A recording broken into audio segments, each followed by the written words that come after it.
wabarakatuh. Halo semuanya, perkenalkan nama saya Aula Putri Gundriani dengan NIM B1A1250444. Pada kesempatan kali ini, saya akan menjelaskan materi bab 4, yaitu subjek-subjek hukum internasional berdasarkan buku hukum internasional karya dari Prof. Dr. Sefreni SHMH. Mari simak penjelasannya. Baiklah, materi ini sangat penting karena ia menjelaskan siapa-siapa saja yang dapat menjadi pelaku dalam hukum internasional, terutama negara sebagai subjek utama yang memiliki hak dan kewajiban dalam hubungan internasional. Yang pertama, pengertian subjek hukum internasional. Subjek hukum internasional adalah pihak yang memiliki hak dan kewajiban berdasarkan hukum internasional, serta memiliki kemampuan untuk mempertahankan dan melaksanakan hak serta kewajiban tersebut. Dengan kata lain, subjek hukum internasional merupakan pelaku yang diakui dalam sistem hukum internasional dan dapat melakukan tindakan hukum internasional di tingkat internasional. Menurut Martin Dixon, subjek hukum internasional adalah suatu badan atau entitas yang mampu memiliki dan menjalankan hak serta kewajiban berdasarkan hukum internasional.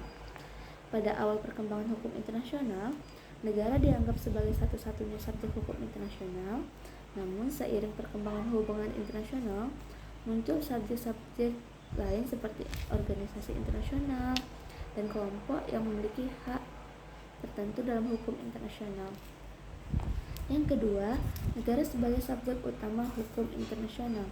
Negara merupakan subjek hukum internasional yang paling penting dan utama.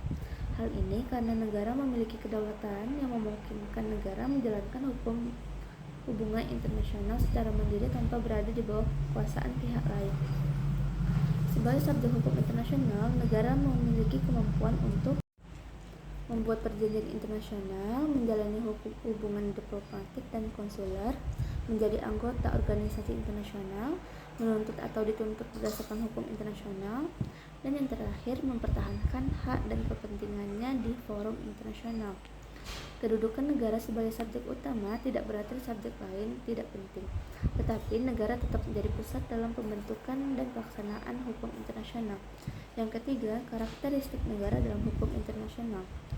Suatu entitas dapat disebut negara apabila memenuhi unsur-unsur yang terdapat dalam Konvensi Montevideo tahun 1933, yaitu 1. Penduduk tetap. Negara harus memiliki sekelompok penduduk yang menetap secara permanen. Tidak ada ketentuan mengenai jumlah minimum penduduk.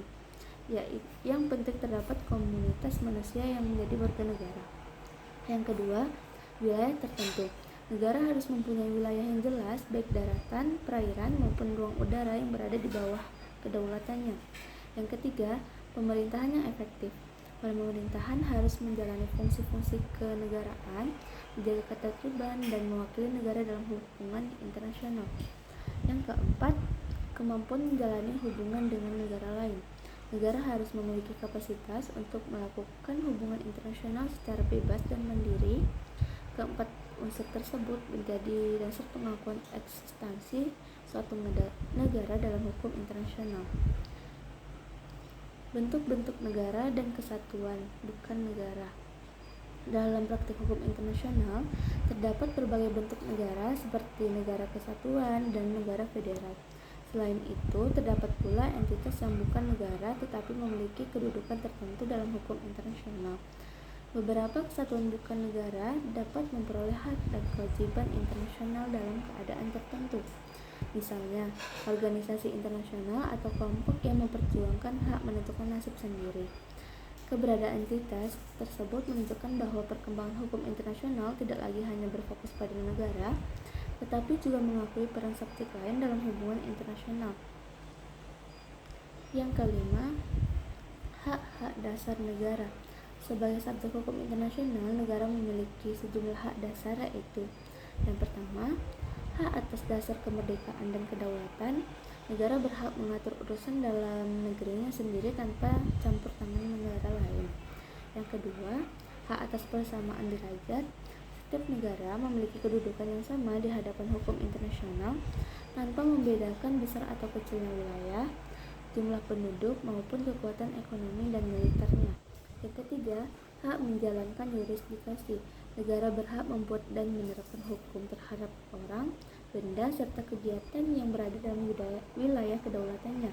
Yang keempat, hak membela diri. Negara memiliki hak untuk mempertahankan diri apabila mendapat serangan atau ancaman dari pihak lain sesuai ketentuan hukum internasional. Yang kelima, hak menjadi anggota organisasi internasional. Negara dapat berpartisipasi dalam organisasi internasional untuk memperjuangkan kepentingan nasional maupun kepentingan masyarakat internasional.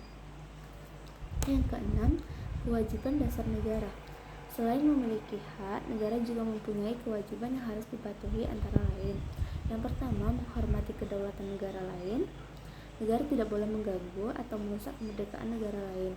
Yang kedua, tidak melakukan intervensi. Negara dilarang mencampuri urusan dalam negara lain. Yang ketiga, menyelesaikan sengketa secara damai. Setiap konflik internasional harus diselesaikan melalui negosiasi, mediasi, arbitrase, atau mekanisme damai lainnya. Yang keempat, mematuhi perjanjian internasional. Negara wajib melaksanakan perjanjian yang telah disepakati sesuai asas Fakta Sunt Serta. Dan yang terakhir, menjaga perdamaian dan keamanan internasional. Negara harus berkontribusi dalam menciptakan hubungan internasional yang damai dan stabil. Yang keenam, hak kemerdekaan dan prinsip self-determination.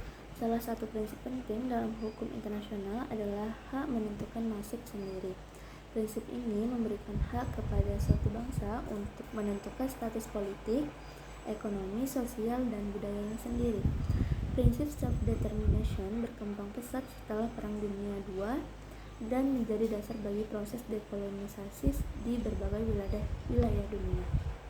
Namun, penerapan ini harus diseimbangkan dengan prinsip lain dalam hukum internasional, yaitu penghormatan terhadap integritas wilayah dan kedaulatan negara.